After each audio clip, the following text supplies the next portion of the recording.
Hello, this is Douglas Block. Thank you for joining me for another live YouTube chat, my second one. Welcome to your Depression Recovery channel, where each week we talk about practical tools and coping strategies for healing from depression and anxiety. I'm here in my office. It's a beautiful sunny day in Portland, Oregon. It's, let me look, about 70 degrees. I'm going to go on a bicycle ride right after this. And so nice to see all of you out there. I don't see you, but hear you. So I wanted to first start by telling you about an article I just read in the New York Times that really was quite personal to me. I'll grab it right here. It was some September 11th. It says lawsuit over a suicide points to a risk of antidepressants. Here's how it starts. The last dinner Wendy Dolan had with her husband. Actually, what this, I'm going to change the subject right now to something a little bit more light. And that is that I just ran into something really important about a key for people who want to really tamp down their anxiety. And that is to essentially stay occupied. We have a gal hello, hope you're well. You're looking healthy, says Sam. Thank you. So I have seen in my group a transformation of one of the members who was just come out of the hospital when she came to the group. And now she is doing so much better. And the key is that she is doing something with her days. She's occupied. Thank you, George B. Thank you, Mike. What's up, Douglas? Glad to see you back doing what you do best. Thanks a lot. So anyway, what this gal is doing now, as opposed to staying at home and essentially worrying, ruminating, she's actually got a part-time job. Now, why is this so important? Because after she drops her daughter off to school, she actually has some place to go and something to do and people to be with. She doesn't go back home, sit in bed and ruminate, how did I get into this depression? What's going to become of me? Will it ever end? Instead, the focus is completely turned outward, out there, into the world. I did a video when I was really at my darkest place in depression called How to Stop Ruminating. The ironic thing about that video is I was ruminating during the whole thing, but it became, Sam says, it's hard to stay on top of this, but we will need help and support. Help and support is always available, Sam. You just have to reach out for it, for me or people in your neighborhood or whatever. But it is always there. Setting the intention to heal and reaching out for support are the two most important things. Thank you. Anyway, so again, going back to this woman who is now working part-time and is basically doing so much better than she was. A simple thing like having 4 hours a day to go someplace and to do something makes a critical difference. I remember when I was at no, thank you, BB. I don't think I will go ahead and take that. Thanks for suggesting it. Anyway, so at any rate, this woman who was didn't have anything to do with herself and was basically in bed ruminating, doing something part-time job. So going back to my story, when I was clinically depressed, I was in something called an intensive outpatient program. I was basically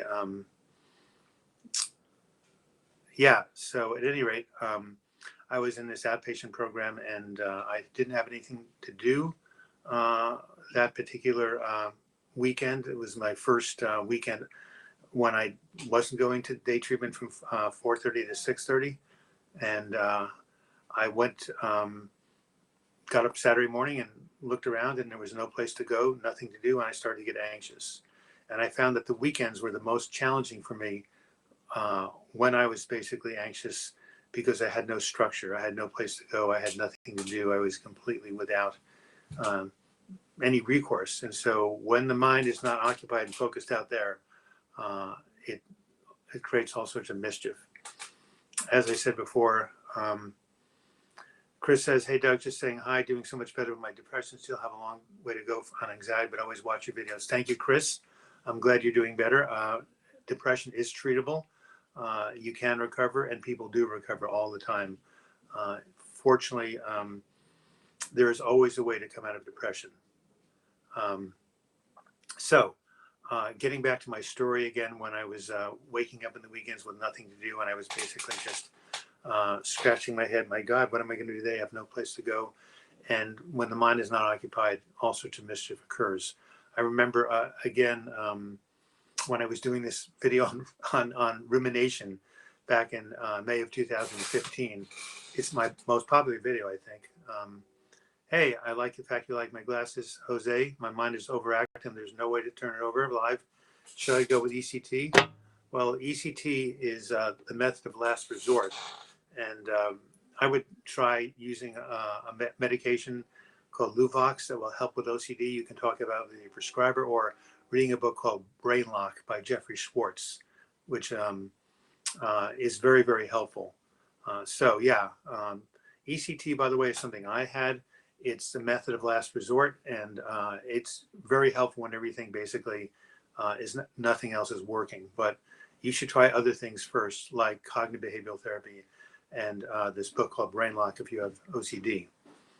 So getting back to my story, what I said in this video on rumination is that the way to heal rumination, Nora says, hi Doug, I've been listening to your videos in my car whenever possible, is working with the CBT book. Yeah, that CBT is very helpful working with the workbook, and thank you, Nora, saying it's very helpful. Yeah, so CBT workbooks, there's a whole bunch of workbooks out right now for mindfulness-based reduction of, hello from Ireland, says Patty. Hey, what time is it there? It must be, what, 8 p.m.?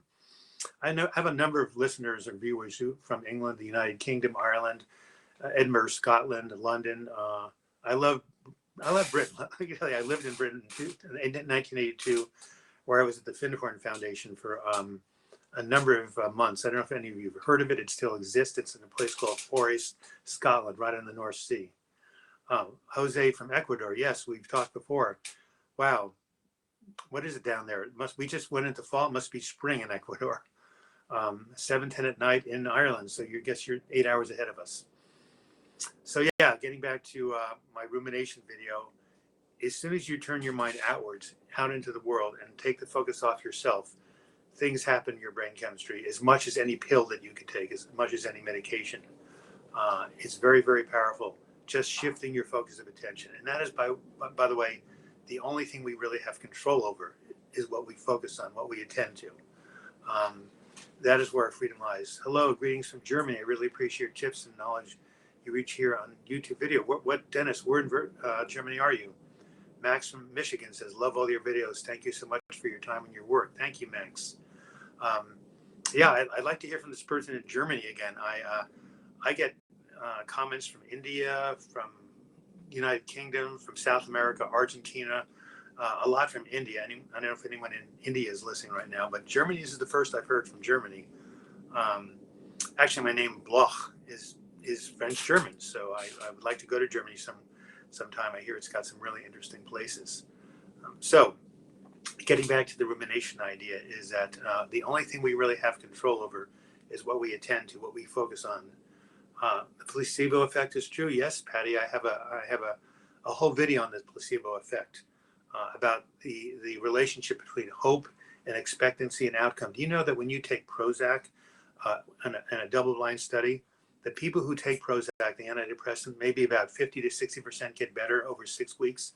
But get this, 30 to 40% who take a sugar pill also get better. That's only a 20% difference. So what's that about? Why would someone taking a sugar pill get better when they think it's an antidepressant? Because the brain and the mind create an expectancy and a belief of recovery. And that expectancy and belief changes the brain and changes the nervous system and gives signals to your body for healing and hope and recovery. And that changes your physiology. It's incredible. So one of the best books that any of my viewers can read is a book called Man's Search for Meaning by Viktor Frankl, who was a psychiatrist who was at Auschwitz during World War II, the concentration camp. And he discovered that the most important thing that distinguished between those who survived and those who didn't were not how young they were or how strong they were. It was their feeling of having purpose and meaning and something to look forward to after they got released from the camps. And so he tells a story about a particular person who was expecting the Allies to liberate them in June of 1943, like on June 10th. and was getting his hopes up. And when the liberation didn't come, he was despondent and he died within a week. And although the coroner's report said he died of typhus, what he really died of was dashed hopes and expectations. That's why hopelessness is such a killer for depression. It's really what makes it people so desperate and thinking of harming themselves because they don't see any possibility of recovery. But there always is the possibility of recovery because the only thing true in the universe is change. The only thing true in the physical world is change. Nothing stays the same forever. The Buddhists call it impermanence. So as much as we like to hang on to and grasp things, Nora says, I was gifted that book years ago, but never got around to reading it. I will now. What book are you referring to? Oh, Man's Search for Meaning. Yeah, of course. The one I was just saying. Yeah, you should definitely read it. The first part's only about 98 pages. The second part is a more intellectual description of logotherapy, which is his psychotherapy that he discovered or actually created. But the first 98 pages, which is his memoir, his story about what it was like to be in the camps and how he survived and how others survived, it is probably one of the greatest laboratories of human psychology that ever existed. A horrible, horrible situation, of course. But what Viktor Frankl, the psychiatrist, learned about human nature and about hope and how people get better from all sorts of things is universal. And this book has become a classic in the field of psychology. So, Nora, I hope you read this book. It's really quote unquote easy reading. It's a person telling his tale of what he went through, first person narrative, and it's compelling. I couldn't put it down and read the whole thing in one sitting. So yes, the placebo effect and the power of expectancy and hope are so potent that it doesn't really matter what kind of method of healing you're doing. If your practitioner can evoke that hope and that expectancy, that will augment and accelerate whatever healing you go through. There's another book I recommend. I'm an author, right? I wanted to own a book. You want to hear something crazy? When I was in college with my best friend, we were going to open up a bookstore in Portland, Oregon. Like we've never been to Oregon, right? We just came up with this harebrained idea to open up a bookstore in Portland, Oregon. And 20 years later, I ended up here. So being a writer and loving books, I'm going to recommend a couple of other books. One is called The Anatomy of an Illness by Norman Cousins. Hello from Canada, says Zaza. Glad to see somebody who knows how I feel. I have social anxiety. Can CBT really help? Do you have any recovery stories of books? There is a book called I got to get it. It's a book of letters. It's called the Recovery Letters. Look it up. But in terms of social anxiety, the way to basically decrease social anxiety is I have a video just came out called "The Fear Behind All Fears" and how to overcome it. So I talk about doing the thing you fear and the fear goes away. So we have a guy in my Monday night group who had tremendous social anxiety, didn't like being around even small groups of people. So the first time he came, he hardly said anything. It was a miracle he got there. But over the weeks, as he got to know people and felt comfortable in the setting, he opened up. And now, 6 months later, he's perfectly comfortable being in the group because he knows people. And so it's getting around people in small, safe situations where you feel safe, that you can say anything, that you won't be judged. That's how to overcome social anxiety. But there's a book called Recovery Letters. You can get it on Amazon. I don't think it's in bookstores. It was written by a guy in Britain. And it's really an incredible thing. I don't have it here. I'll have to do it on my next YouTube chat. I should read some stuff to you.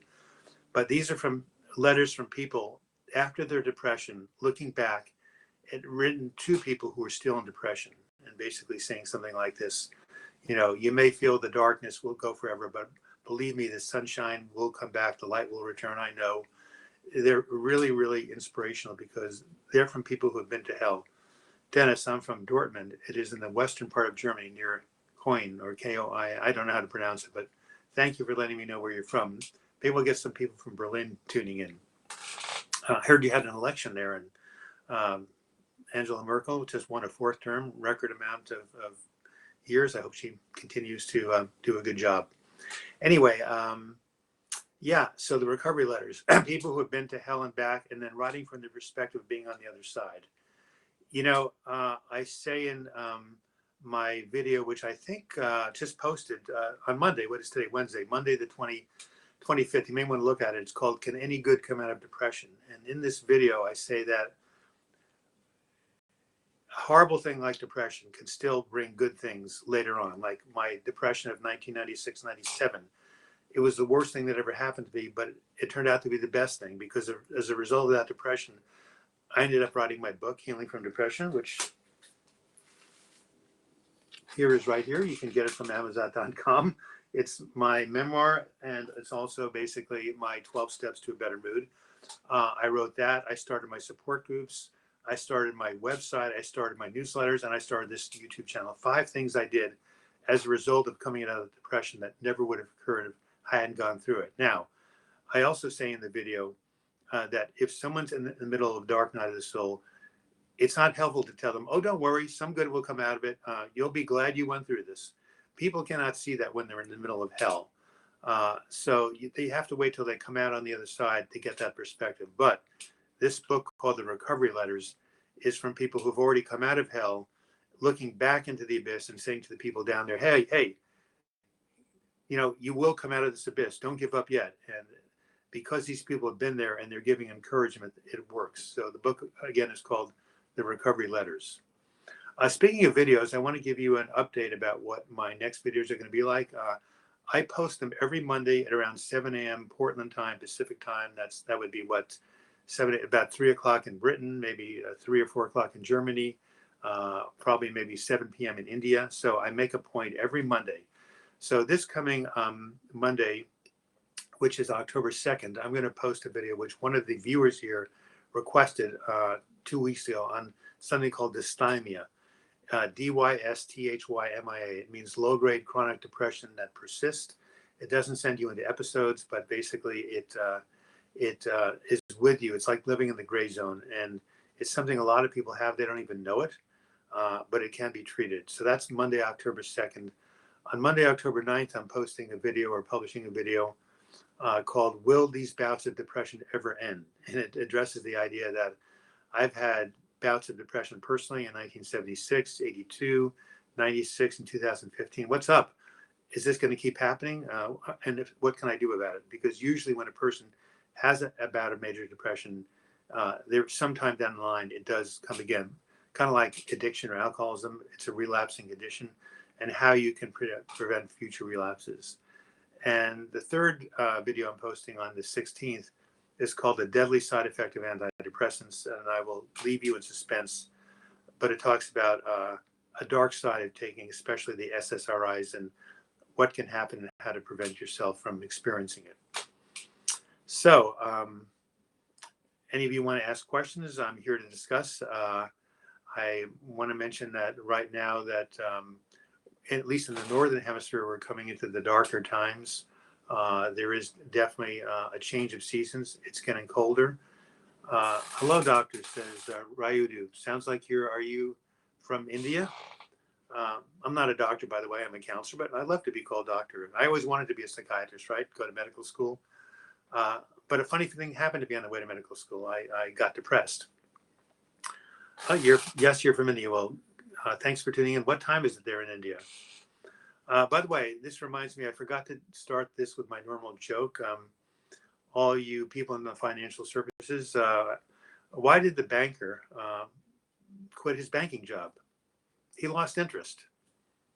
There you have it. Oh, and here's another one from our friend in Ireland. It's 11:50.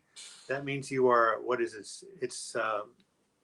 You are basically 12 and a half hours ahead of us, because it's about 11:20 here, so 12 and a half hours in India, 11:50 p.m. Well, you're up late. Hopefully you don't have to get up at 9 in the morning, right? So my friend in Ireland who's tuning in, was given to me by my accountant. Why is Ireland a wealthy nation? I know it wasn't always that way. You guys had the potato famine back then, a long time ago. Why is the Ireland a wealthy nation? Because its capital keeps on doubling. A double pun, right? Dublin and doubling, and capital of Ireland is Dublin, and capital meaning wealth. So its capital keeps on doubling. So my friend from Ireland, tell that to your Irish friends and see if they get a chuckle out of it. So as I was saying, it's the dark time now in the northern hemisphere. The seasons are changing. We just had the autumnal equinox last week on the 22nd, and already the days are getting shorter, the nights are getting longer. So what does this mean? It means that people oftentimes, as the winter approaches, get something called SAD, seasonal affective disorder, or seasonal depression. I think, did I show my light box? No, I must have done it with my group. I'll show it to you in a minute. But physiological changes go on in the body when the days get shorter and the nights get longer. Your whole diurnal rhythms, your sleeping and wake cycle gets thrown off, and it can be very disturbing for some people, and kind of catapult them into a depressive episode. Fortunately, right here at the Oregon Health Sciences University in Portland, also called Pill Hill because it's up on a hill, the leading researchers in the world discovered that the way to correct SAD is something called light therapy, which means that you expose yourself to a bright light in the early hours of the morning as soon as you get up, and look at this light for 20 minutes, keeping it about 18 inches away from you, and that will reset your biological clock and lift you out of that depression caused by the lack of light. I'm going to grab it right here. I'll be right back.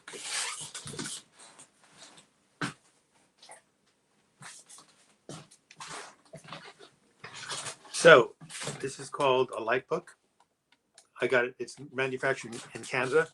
I'll turn on. I don't want to blind you guys, but here it is right there. Pretty intense, huh? You need that type of light intensity to really, really. Ryder says drinking water helps. Absolutely, staying hydrated. I have in my book, I have the 10 things to do to take care of your physical body to alleviate depression. One of them is essentially drinking enough water. So you hold something like this and you look at it. I know it looks kind of strange here on the video, but you hold it for 20 minutes and about 18 inches from your head. And when you get up in the morning, and it will reset your biological clock. I remember the first year I came to Oregon. This kind of dates me, 1973. I came to Eugene, Oregon, and Eugenians listening to go to graduate school, and I was devastated the first winter. It rained every day from election day, November 6th, all the way through the end of December. I called my parents on the phone and said, "Mom and Dad, send me to Mexico to be with a friend of mine in Guadalajara. If I don't go to Mexico, I'm going to end it all." I wasn't really serious, but it was horrible. I developed this cough, the Oregon crud, and I went into the sunshine for 5 weeks to see my friend. When I came back, I was a new man. So taking vacations in the sun, if you can afford it, help. So anyway, seasonal affective disorder is a serious thing for some people, especially in the winter climates. Definitely something you can correct with light therapy. Speaking of which, the man who's talked about drinking water, let me read something to you from my book.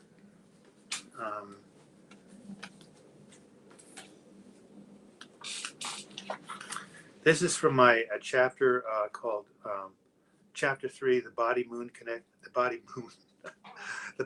connection. And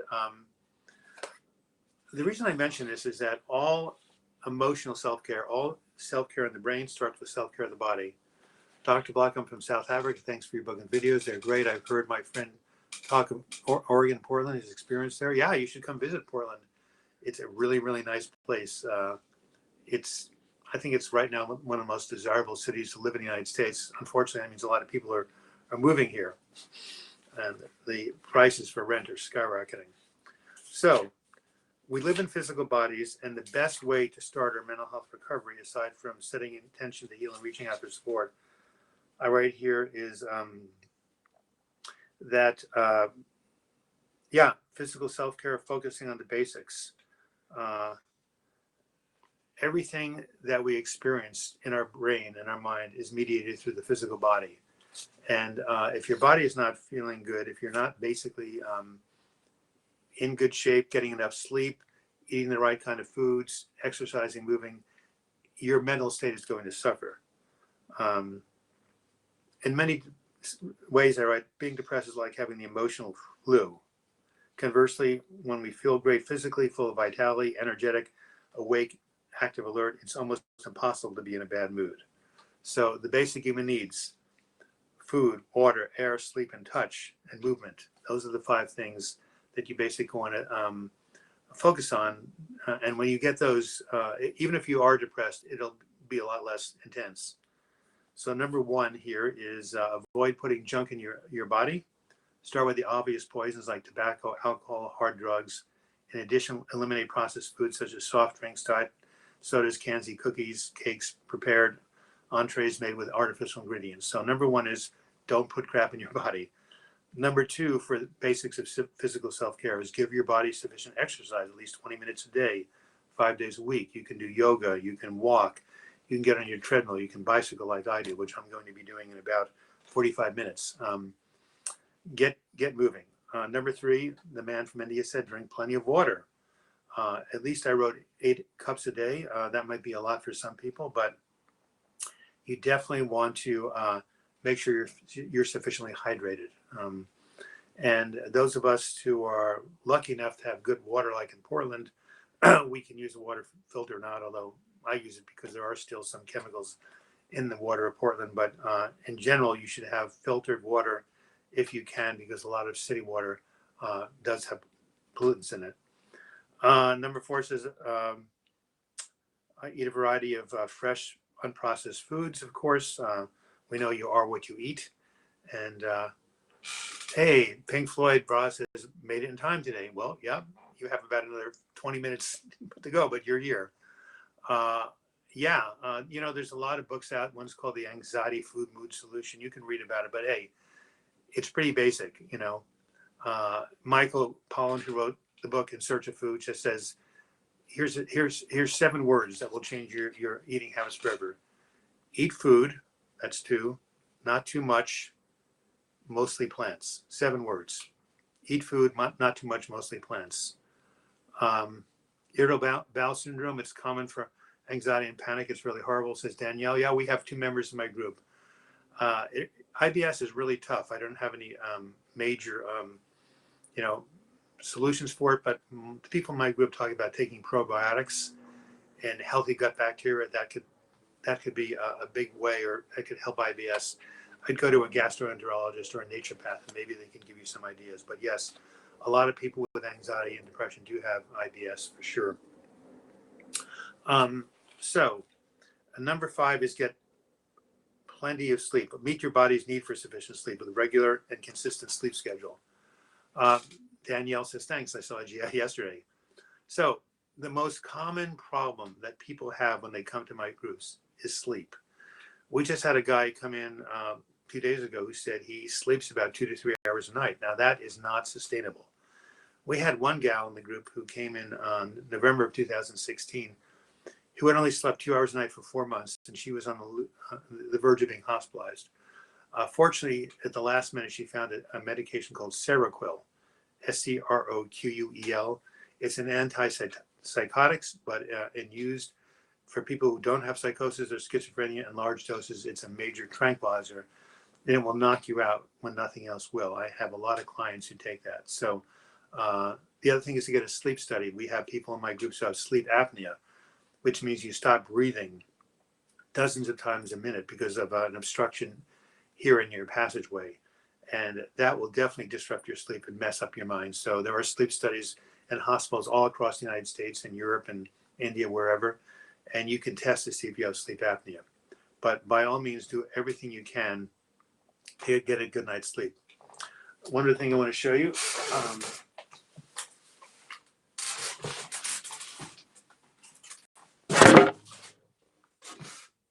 Sorry about that. I just missed that last comment when I grabbed for my sign. I've been on my antidepressant for a year now, and I'm beginning scared to death of becoming off them. Does that ever happen? That's an excellent question. First, let me give you my email address, douglasblock@gmail.com. If you want to email me with any other questions you have, I can send you some links to stuff on my website or videos that are pertinent to your recovery. But yeah, coming off of antidepressants, this is a key question. It really varies. Some people can gradually wean themselves off, and I mean gradually. And if you come off antidepressants or want to, you've got to do it under medical supervision. Some antidepressants, like Paxil in particular, or Effexor, you can have major consequences of going off too quickly. Someone last night in my group talked about brain zaps. So you'd have, but we have another woman from the Monday group who's going off Celexa, is down to like 3 or 4 milligrams, when the starting dose is 10. So yes, you can get off them, but you have to do it slowly. It has to be the right time. Now, there are other people who have tried getting off antidepressants and they immediately feel crummy. They go back on them and they decide with their therapist or the psychiatrist, yeah, I just need to be on these things long term, and I have to accept it. Now, in my recent video, Will These Bouts of Depression Ever End, which is coming up on, as I mentioned, on October 9th, I talk about a recent discussion I had with my nurse practitioner where I'm on Wellbutrin and something called Lamictal, which is a mood stabilizer, because my diagnosis is bipolar 2. And I've been on them ever since I got out of the hospital in January 2016. That was about, 20 months ago, and I'm feeling much better. I'm actually feeling myself. But he says, in your case, because the risk of relapse is so high, I would not go off them. I would stay on them as an insurance policy. And like, who wants to be on medication, right?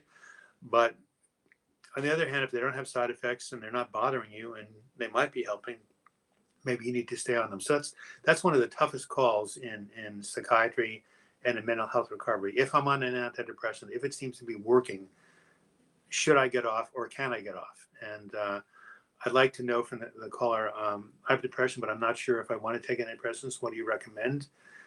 Anna says, I'll answer that question in a second. I want to go back to the other lady. So I'd like to know from the woman who asked about getting off them, if you're having any side effects or negative consequences, or you just feel like you should get off them. Taking antidepressants is it's a big step. My recommendation in my video called Should I Take Antidepressants is simply this: try the more conservative means. Go to my website, healingfromdepression.com, or other websites, and try, the lifestyle strategies of diet and of exercise and of sleep and prayer and meditation and social support and connection and structure and routine, etc. Anybody who wants a diagram of these 47 tools, email me, douglasblock@gmail.com. And there's a wheel I have with the 5 areas of self-care and about 45 things you can do to manage your mood without medication. But if those 45 things don't work and you're still suffering, it would be worth giving antidepressants a try. And as I say in my newest video coming out on October 16th, if you start really small, like 1/2 the dose your psychiatrist recommends, or even 1/4 the dose, it's called titrating. And you build yourself up very slowly. You reduce the risk of antidepressants, not of antidepressants, of adverse reactions. So if your psychiatrist says start with 10 milligrams of Paxil, you take that capsule or that tablet and you cut it in half, and then you cut it in half again. So you now have 4 pieces. Can you add your email to the drop down box?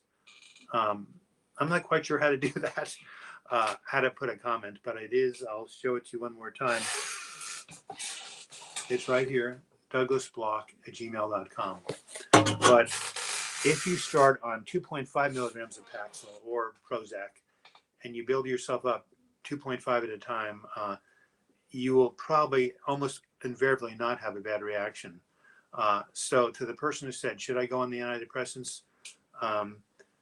My friend says, I don't have any side effects, but I did gain weight, but there's also Hashimoto and I do eat a lot. Thank you, Pink Floyd, for putting that up there. Other than that, no side effects. Thank you so much for your answer. It's Anna Scissors who said that. I'm not quite sure what Hashimoto is. Maybe that's Hashimoto syndrome. But yeah, if no side effects and you're feeling okay, it may be a good idea just to keep going for a while. Now, if this is your first episode of depression, maybe you could try to get off them. But if you've been on if you've had 4 or 5 episodes like I have, you may want to stay on them. So yeah, you start really low, 2.5 milligrams, and you build yourself up. You're going to probably be okay. So Hatham says, how can you encourage a friend with depression to go to evaluation therapy without pressuring them? Thanks in advance. Wow, that is an amazing question. I have a video I did called When Someone You Love is Depressed. I get letters about this all the time. People have girlfriends or boyfriends or husbands or wives or children or cousins or uncles or grandparents who suffer from depression and they're not getting help. And so what you should do and can do is to encourage them to seek treatment, to tell them that depression is treatable, to tell them that there are therapy strategies. Some of them are very, very low key that don't involve drugs that can help them feel better. And starting off with a counselor is the best way. A therapist, you can get to the psychiatrist later with the drugs. How do you not pressure them? You just tell them every now and then with a lot of love in your heart, hey, I see you're suffering. I feel your pain. I know you want to get out of your suffering. Here's what can work for people. You can go to Douglas Block's channel, Douglas Block at healingfromdepression.com, or tune into his YouTube channel. He'll tell you that, you can get well and you can get better, but you do have to reach out for help and support, even if it's in tiny ways. And then you let it go. And then you come back maybe a week later and suggest again, because I found that if people are resistant and you push too hard, they push back, and that doesn't get anywhere. But it's a delicate balance between encouraging somebody to get help and also, and pushing them too hard.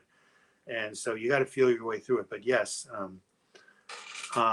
any tips on dealing with sleep issues when doing many of the other protocols like exercise and prayer? Yeah, there are 3 antidepressants that when used in lower doses are effective at helping with sleep. One is called Remeron. Yo, Douglas, just checking in. Hey, John from England. Hey, thanks for checking in. We have a nice correspondence, John, Cameron, myself. Yeah, so depression of vitamin deficiency is vitamin D. Absolutely. Too much Remeron is a good one, says Pink Floyd. So Remeron and something called Trazodone and something called Elavil. Those are 3 antidepressant low doses. I've been taking Elavil for 21 years. Now, here's what's interesting. When I started in 96, I was taking 250 milligrams. Now I'm down to 5. Can you believe it? 1/50 the dose, because I'm feeling so much better, but it still helps with sleep.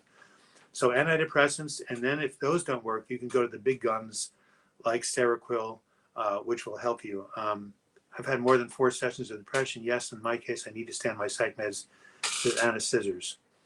Pretty good idea. Now, when I had depression, when I had insomnia in 2015, my naturopath said something really interesting. He said when he worked in a mental health sanitarium in Europe, what they did is they basically gave people what are called tepid baths, TEPID, which means warm but not too hot. I started doing that in April of 2015. I would run the bath water with warm water, lie in there for 20 minutes and do some deep breathing. And by golly, I was able to get to sleep. So that's a non-medication use. Statue says, hi, everyone. Hi, Doc. Thank you for helping like this. I think you're the first of your kind. Well, maybe, maybe not, but I enjoy doing this. Anyway, in terms of the whole sleep thing. So you try the antidepressants that I mentioned. You try the warm baths. And then you try the Seroquel, which is the antipsychotic, and other things like it. And then the last thing is a medication, which I know many of you heard of. It's called Ambien, Ambien. Lunesta. These are sleep medications which are only used short term. But I took Ambien for about a week, along with the warm baths, and that broke the cycle of the insomnia, and allowed me to start sleeping again. And then so that was no longer a part of my depression, but it was for about a month. And I'll tell you, it was. I can't curse on this, right? It was bloody. How about the British, right? Bloody hell, not being able to sleep for a month. I remember in 1982, 83, I was actually on a psychiatric hospital in New York City. Any prescription medication work for you? Yeah, the Elavil for your depression or anxiety. Yeah, Klonopin when I was really out of control. Promethazine, and it's an antihistamine for sleep, not addictive. Yeah, we have something called Benadryl. Thank you for mentioning that. Getting back to sleep. Benadryl is an antihistamine that can really help people sleep too. So there's another one. I think there's a medication called Clonidine, which is helps with anxiety, but it's not a benzodiazepine that can help with sleep. But yeah, so Ambien.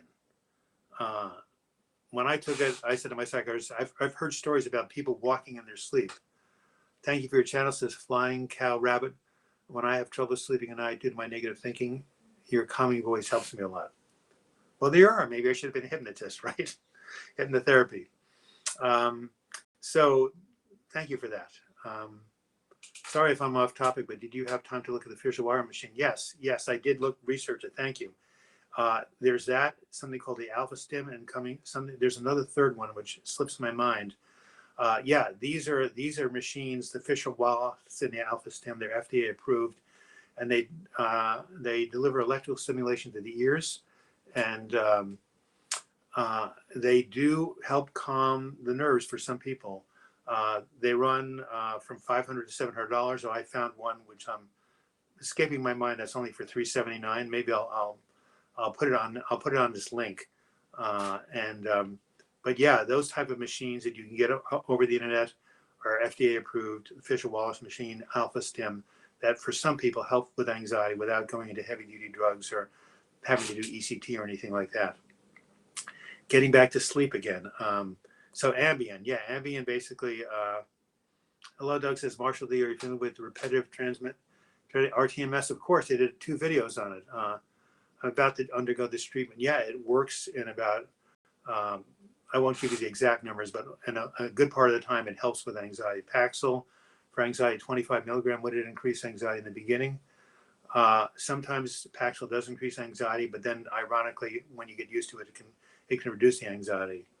So getting back again to the sleep stuff. How can I release attachment to my past issues to trigger my depression? Says Emma. Yeah, well, find a really good psychotherapist who works with releasing past pain, and that can help a lot. Talked about metacognitive method with my therapist. Did some exercise that helped ruminating. Yeah, metacognitive therapy is really, really good. You might want to look that up on the internet. Getting back to sleep one more time. I'm getting all these questions now. Flying Cow Rabbit. I'm starting university next week for the surf time, which is hard as I'm moving home. I have depression. Let me see if I can read that. But I always struggle in winter. Do you have any tips? Yeah, I talked about getting a light box, getting out first thing in the morning and walking. Even if it's not sunny out, the early morning light can basically help with resetting the biological clock. Ambien, one more time. Short term, it's great. It broke the cycle. So look at all these different things you can do for sleep. You can do the low dose of these antidepressants, Remeron, Trazodone, and Elavil. You can also take something like Benadryl, which is an antihistamine. You can try taking warm baths. You can try walking around the block before bed and doing some deep breathing. You can basically use slipping my mind. Another thing I mentioned. Ambien, right, Lunesta. So you've got the antidepressants, you've got the sleep medications, you've got the warm baths, you've got the Benadryl and the antihistamines. You've got the, listening to music. I have this really beautiful song I've been listening to since 1987. What is that, 30 years, called Angel Love. Look it up on the internet. There's a guy from Ashland, Oregon who put it out.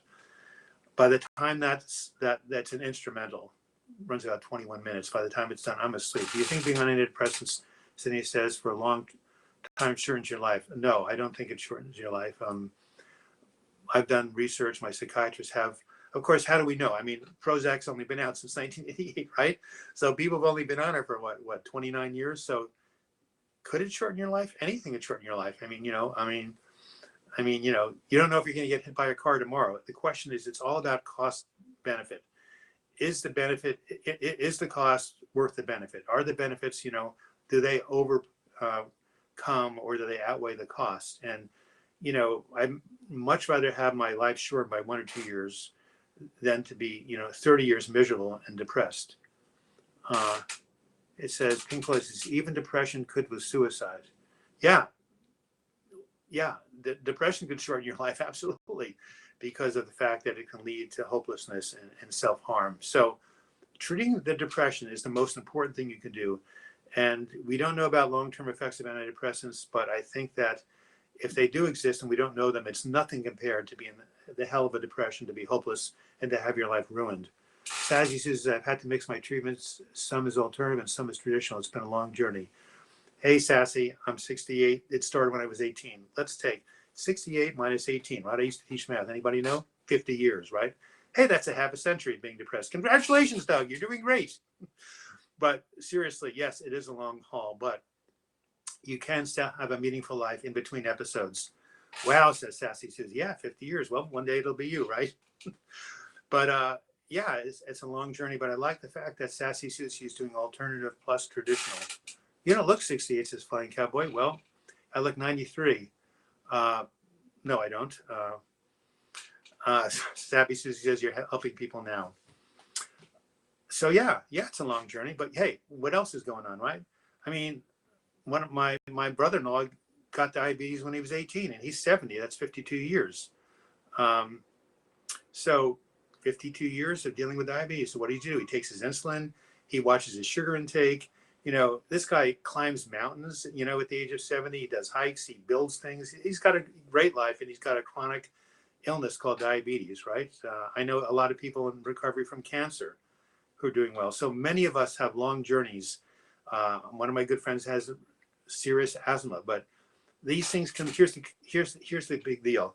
It's not cure, it's management. You don't cure these chronic conditions. You manage them well, whether it's diabetes or asthma or in some cases cancer, or certainly depression, anxiety. These are manageable disorders, and I've spent a half a century researching this stuff. My therapist has prescribed Prozac, and she does not now get suicidal. It makes me. Could you please help me? I can't quite sure what that question is. I have borderline personality. I have very severe mood swings. What advice do you give me? Says some probably from Egypt. Dialectical behavioral therapy, DBT. Look it up on the internet. I don't know if they have DBT in Britain. By the way, I just realized that there's something called Super Chat on this video. If you basically want to get to the top of the list, and more importantly, if you want to donate to this channel, click on that button and it'll give you an opportunity to support what we're doing. But yeah, dialectical behavioral therapy, DBT, please, the person needs you. Sign up for that class. It's the one thing that's been proven clinically to help with borderline personality disorder. Let me see what this comment says. The thing with people who do struggle with depression is that they are more compassionate and kind. We have more empathy for others, although depression is hell. Boy, you really said that right. In my book, Healing from Depression, in my memoir, when I say after the pain, the joy, that's my last chapter. I talk about how depression has made me more compassionate, especially for people with drug addiction. A lot of people think drug addiction is a voluntary choice, like people think that depression is a voluntary choice. You see when people are struggling, you have a lot more empathy and kindness towards them when you've been to hell and back yourself. So Will Fisher Wallace, Work for Anxiety, absolutely. I have a guy down in Southern California who I'm coaching who has used that machine for his anxiety. They have really good customer service there. They probably have a 30-day money-back guarantee for the Fisher Wallace machine. Why don't you try it out and see if it works, and then return it if it doesn't.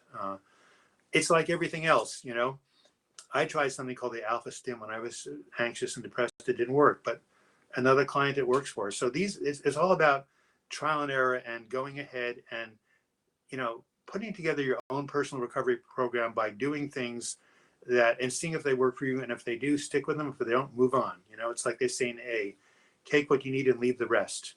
So this is why it's a long haul. Sassy said it works for anxiety and depression. I got mine and I had a 30-day money back guarantee. That's what I said, Sassy Susie. Zanny, you replied to an email about my existential crisis. I was really grateful for your thoughts. Would you have any further advice from those suffering from an existential crisis? Yeah. Go ahead and go into therapy. You might even want to see a spiritual counselor, like a minister, rabbi, priest, someone you really connect with. And again, I highly recommend Man's Search for Meaning. What time are we at right here? 11:51. Well, in 9 minutes, I'm going to change into Superman. I'm going to don my bicycle jersey, my bicycle shoes. I'm going to basically, I should actually show you I don't want to leave the room and come back. I have a really cool bicycle jersey from Reach the Beach. It's really, really pretty. And it's way back in my back office, so I don't want to go there now. But yeah, I'm going to go cycling at 12 noon in Portland, Oregon on a day where it's going to be about 85. And I guarantee you when I come back in 2 hours, my brain is going to be very different than it is now. Not that it's in a bad shape right now. I'm really enjoying this, but I can't encourage enough. Any advice for health issues that exacerbate depression? Yeah, that is really tricky. I know two of the people in my support groups have something called Crohn's disease, which is like IBS. And when their Crohn's act up, their depression acts up. So it's really tricky when you have both things going on at the same time. The best advice I can say is do the best you can to treat your health condition using traditional and alternative means. And as you do that, the depression will go down. As you treat your depression, it'll help you deal with your health challenges. But that's a double whammy. When you have a brain disorder called depression, and when you have a health disorder, whether it's in the gut or the heart or the lungs, it just makes things more difficult. But you just have to step up the efforts. So yeah, boy, I want to go and show you that Reach the Beach jersey. Well, next time. I'm actually going to do this again on Saturday. I enjoyed so much at 11 o'clock Portland time. That's Pacific time for another hour. I think maybe a lot more people will be home from work. Sassy says, go get it. I think she's referring to the Fisher Wallace machine. And yeah, by the way, if any of you are using that or the Atlas Stim, let me know how it works. I always like to get feedback from people when they try things. By the way, here's something that's completely out of the blue about anxiety from DBT, which I recommended to the people with borderline personality disorder. It's called the dive response. Do you think love could help someone struggling with depression? Of course, love can help everything. But you need love and you need tools also. Support is the third pillar of my mental health recovery, but there's tools and there's intention to heal. If someone doesn't want to heal, you can do a lot of love, but they have to make the decision to get better. So I just spaced out on what I was saying earlier. Self-love too. Pampering helps me. Of course, self-love, self-care. My whole 5-part, recovery program is based on self-care activities, such as exercise and eating right and, staying connected with people, etc. So, oh yes, DBT, the dive treatment, right? You hold your breath, put your head in some cold water, a sink of cold water, and hold your breath as long as you can. This may sound really silly, but it downregulates your nervous system and introduces the relaxation response. Some people find that taking cold showers helps, but for anxiety, try exposing yourself to cold. You can also put an ice pack on your head, but the idea of holding your breath and putting it under cold water seems to do the trick. This has been a time-tested, evidence-based tool. So if any of you want to use this for anxiety and it works, let me know. We are on 6 minutes and counting here. Let me look at the last comment that came in here, if I can find it on my little. Yes, cold work, says person. I want to know stuff like that, alternative stuff. Well, just go type in alternative treatments for depression on the internet and you'll get a ton of stuff. I have a link on my website called Natural Alternatives to Prozac.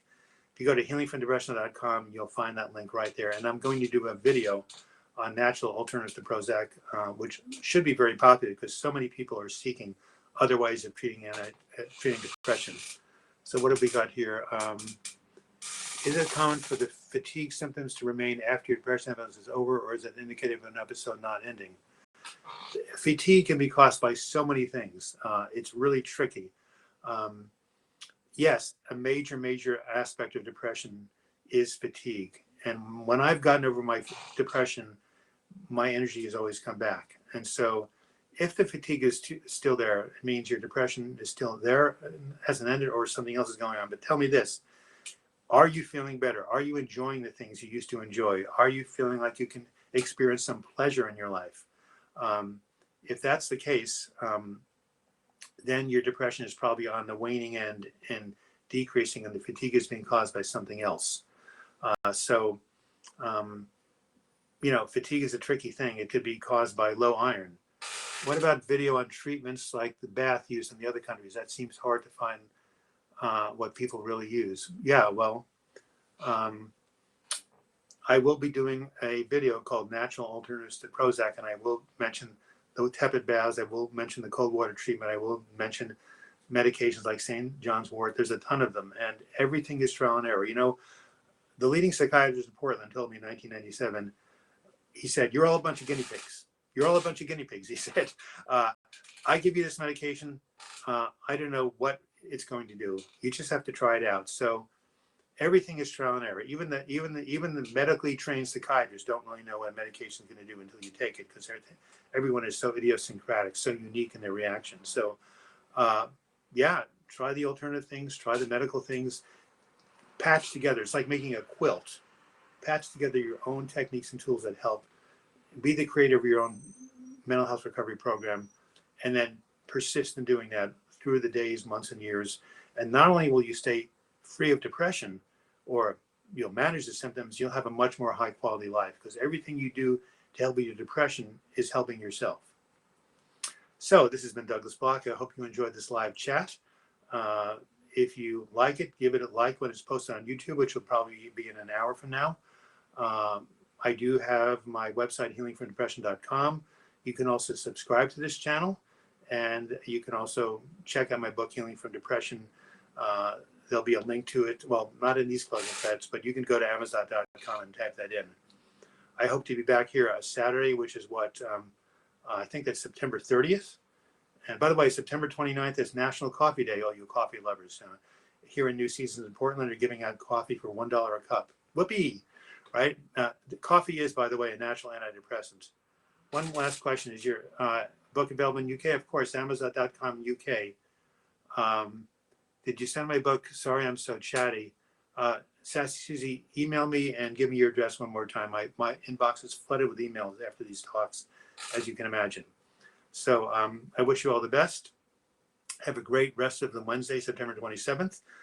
I'm going out into the sun to get my vitamin D and help my pineal gland. And we'll see you Saturday.